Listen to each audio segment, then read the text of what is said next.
If you don't want to use a pre-installed virtual machine disk image, you can install Ubuntu from scratch by yourself.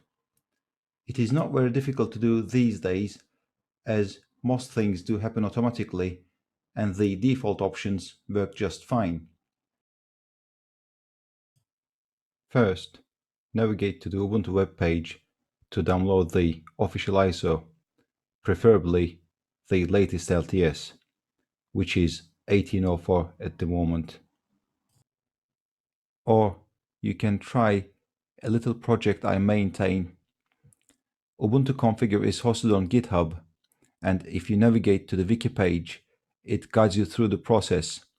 It basically automates the installation process for you, so you won't have to worry about picking the options. Also, as a general word of warning, please bear in mind that none of these images come under any warranty. Right. After downloading the VirtualBox image, bring up VirtualBox, click New, give a name to your virtual machine, for example, Ubuntu 1804 desktop, assign at least 4 GB of RAM and leave the Create a Virtual Hard Disk Now option, then click Create.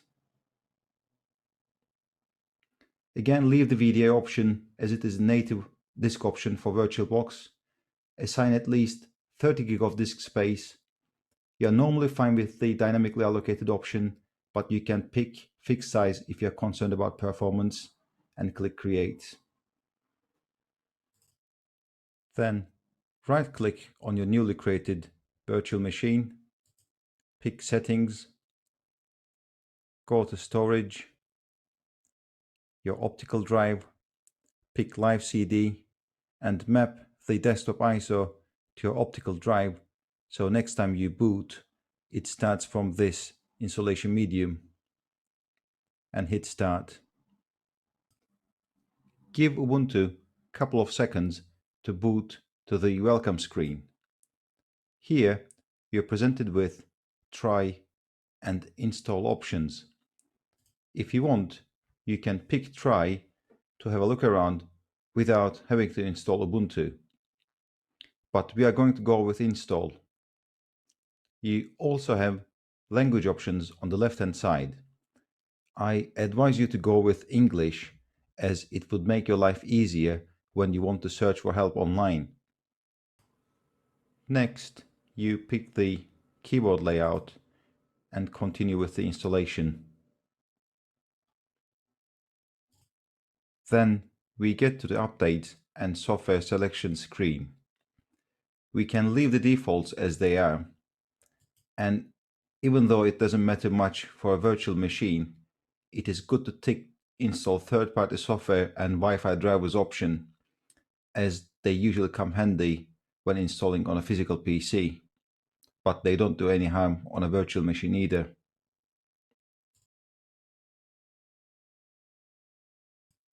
On the next screen, we select encryption and partition management options. If this is a virtual machine installation, it is a bit pointless selecting encryption, as the underlying virtual disk file is already encrypted by VirtualBox.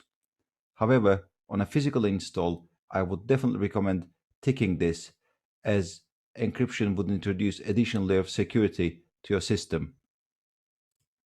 Regardless of the installation type, I would recommend selecting LVM, as it makes life easier when you introduce additional disks in the future by allowing you to join partitions seamlessly. Then click Install Now and approve the provided LVM options by clicking Continue. Make sure that the time zone information is correct, and on the next screen, fill out the name, username, and password information.